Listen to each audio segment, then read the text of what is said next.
ومن الليل فاسجد له وسبحه ليلا طويلا إن هؤلاء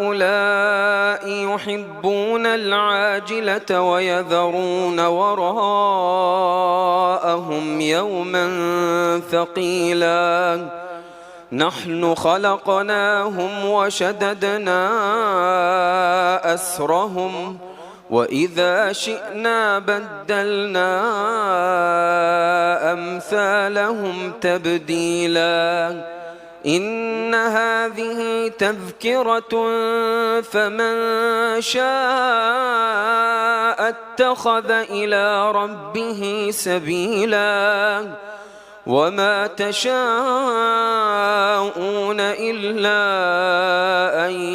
يشاء الله إن الله كان عليما حكيما يدخل من يشاء في رحمته والظالمين أعد لهم عذابا أليما بسم الله الرحمن الرحيم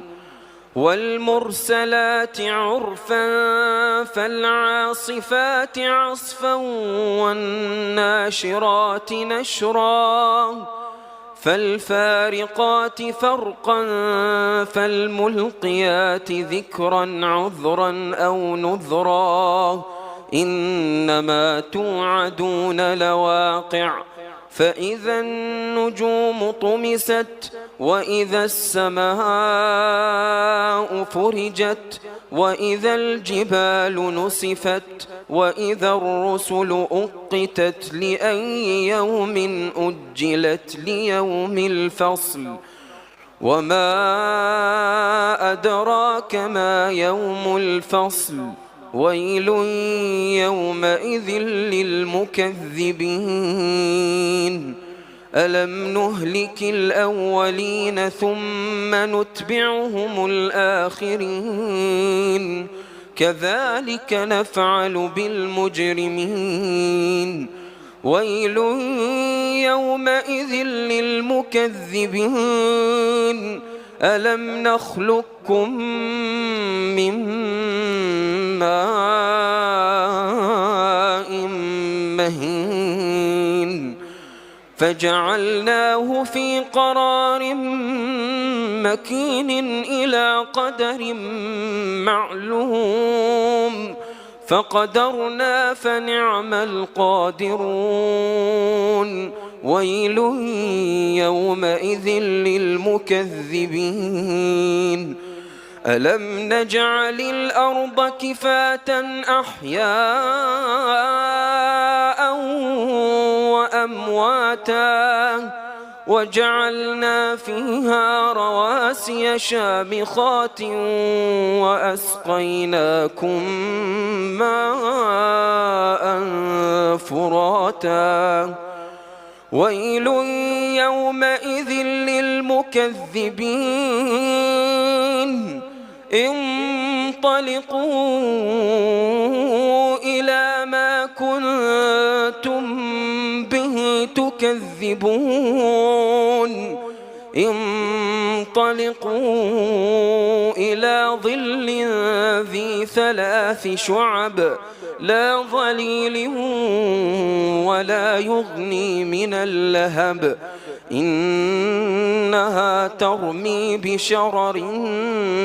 كالقصر كأنه جمالة صفر ويل يومئذ للمكذبين هذا يوم لا ينطقون ولا يؤذن لهم فيعتذرون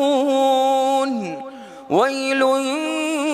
يومئذ للمكذبين هذا يوم الفصل جمعناكم والأولين فإن كان لكم كيد فكيدون ويل يومئذ للمكذبين المتقين في ظلال